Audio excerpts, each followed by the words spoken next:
Auzubillahi minasyaitonirrajim. Bismillahirrahmanirrahim. Assalamualaikum warahmatullahi wabarakatuh.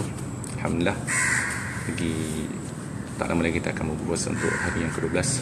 Okey tuan-puan, saya akan kongsikan tentang 4 golongan pembaca Quran. Dan ini adalah perkongsian dalam bentuk video. Kalau tuan-puan sebelum ni kalau perasan saya ada kongsikan dalam bentuk poster, tuan-puan boleh pergi ke page Obongan Tajwid. Di situ ada pelbagai perkongsian tentang mengaji hanya menggunakan simbol dan memudahkan tuan-puan insya-Allah. Okey. Tajuk tentang 4 golongan pembaca Quran. Okay, tajuk yang pertama. Kategori yang pertama adalah golongan yang pertama adalah dia ada 4 golongan. Sebelum masuk golongan pertama tu dia akan dinilai daripada 2 aspek, iaitu teori dan praktikal. Teori adalah ilmu yang tanpa dipraktikkan. Praktikal adalah mempraktikkan ilmu tersebutlah. Okay, golongan pertama adalah teori yang okey, praktikal pun okey. Siapa golongan pertama ni? Contohlah, saya bagi contoh situasi begini.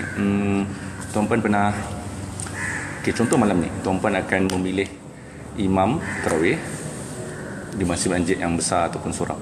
So jadi tuan-puan akan lihat bacaan imam tersebut bukan sekadar betul, tetapi bacaan imam tersebut juga adalah bacaan yang sedap didengar. Contohlah, Bismillahirrahmanirrahim. Tuan-puan rasa, ya Allah, imam baca ni betul. Alhamdulillahirrabbilalamin. Kita sebagai makmum terfikir, kenapa imam tu baca panjang? Haim, alamin. Jadi tuan-puan sebagai makmum, kita sebagai makmum tak perhati, kita pergi kepada imam, Mam, kenapa kau baca panjang macam tu, Mam? So imam pun jawab, aku baca panjang tadi pasal ma'arif sukun kemaca 2, 4 atau 6 harakat. So tuan-puan, imam tersebut adalah golongan yang pertama, iaitu teori okey dan praktikalnya pun okey. Maksudnya dia bukan sekadar baca betul, dia tahu kenapa dia baca begitu. Okey, itu adalah golongan pertama. Jika tuan-puan golongan yang pertama, bukan sekadar baca betul tetapi tahu kenapa baca begitu, tuan-puan angkat tangan kanan, letak di bahu sebelah kiri, ucap syabash. Okey, itu yang pertama. Yang kedua tuan-puan, golongan kedua adalah teori KO. Maksudnya tak tahulah kenapa baca begitu, tetapi dia baca betul. Contoh begini tuan-puan, tak lama lagi kita akan balik kampung nak raya. Jadi tuan-puan akan berjumpa dengan kawan-kawan kampung lama tak jumpa. Tiba-tiba kawan-kawan tolak, kau jadi imam lah. Terpaksa lah jadi imam. Dalam bentuk jadi imam kan. Jadi tuan-puan, kita pun baca Bismillahirrahmanirrahim. Qul a'udzu birabbin nasi malikin nasi ilahin nas. Tuan-puan, kawan-kawan kita jadi makmum pun tanya, kenapa kau baca macam ada dengung kat nas tu, ada nun sabdu dengung lah.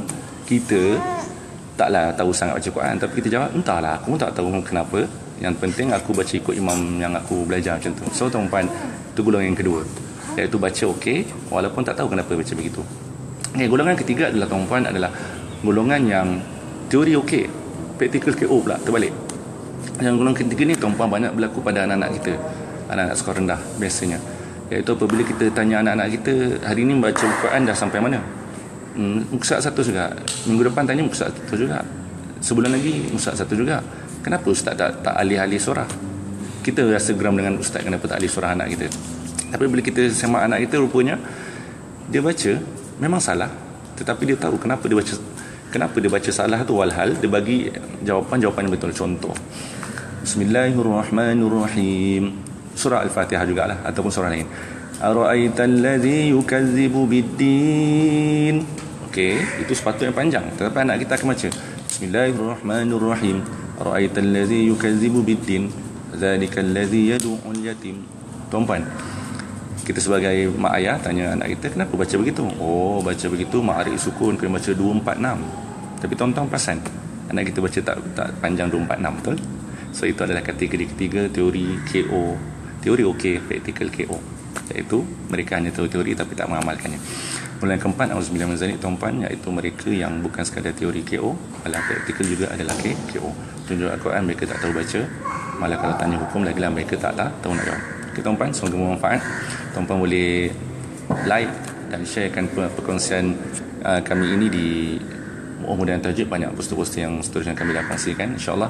Ini adalah video yang pertama untuk Mudah Tajwid. Selepas ini ada video-video seterusnya, insyaAllah. Semoga bermanfaat. Assalamualaikum warahmatullahi wabarakatuh.